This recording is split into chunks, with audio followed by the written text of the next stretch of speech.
কিছু কুকুর যদি রাস্তায় ঘুরে বেড়ায়, আমি আমার পায়ে যদি একটা কুকুর কামড়ে, আমি কি কুকুরের পায়ে কামড়াবো? সে সম্পর্কটা কেউ জানে না। বড় মায়ের সাথে সম্পর্ক মার মেয়ের সম্পর্ক ছিল। বিশ্বজিৎ ঠিক করছে, ওটা তো আমাদের ব্যাপার না। দিদি কি বলবে সেটা আমি আপনাকে আগে বলতে পারি? এই কথাগুলো জিজ্ঞেস করে কেউ? এসআইআর নিয়ের বিরুদ্ধে আমাদের একটা আন্দোলন চলছে, লাগাতারভাবে চলছে। প্রকৃত যারা ভোটার তাদের নাম তালিকা থাকতে হবে, এটাই হলো আমাদের দাবি। এসআইআর চালু করে দিয়েছে ওরা, আমরা চালু না করলে ভালো হতো। এরপর প্রায় 45 জনের পর মারা গেছে, বিএলও যেমন মারা গেছে, সাধারণ মানুষও মারা গেছে আতঙ্কে।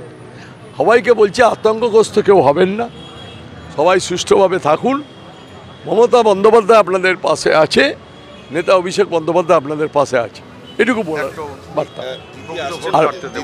দিদি আসছেন প্রতিবাদে এখানে, কিন্তু তার মধ্যে ঠাকুর বাড়িকে ঘিরে একটা জল্পনা আছে, ওখানে ধিক্কার মিছিল হচ্ছে, যা খুশি যে যা করে করুক। মমতা বন্দ্যোপাধ্যায়ের লড়াই ছিল, আছে, থাকবে।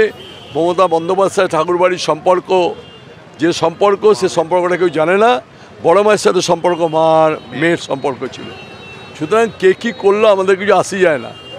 কিছু কুকুর যদি রাস্তায় ঘুরে বেড়ায়, আমি আমার পায়ে যদি একটা কুকুর কামড়ে, আমি কি কুকুরের পায়ে কামড়াবো? কামড়াবো না। বনগাঁর সবাই গোপাল সেন কি আমন্ত্রিত? জানি না, ওসব ওরা বনগাঁটা করছে, ওরা ঠিক করছে। বিশ্বজিৎ মানে গোপাল সেন বিশ্বজিৎ বলছেন আমন্ত্রিত নন, তাহলে আমি জানি না। বিশ্বজিৎ ঠিক করছে, ওটা তো আমাদের ব্যাপার না। মানে উনি তো রানিং চেয়ারম্যান ছিলেন। তা আমি কি করে বলবো এটা আপনাকে? এটা আমাকে জিজ্ঞেস করছেন।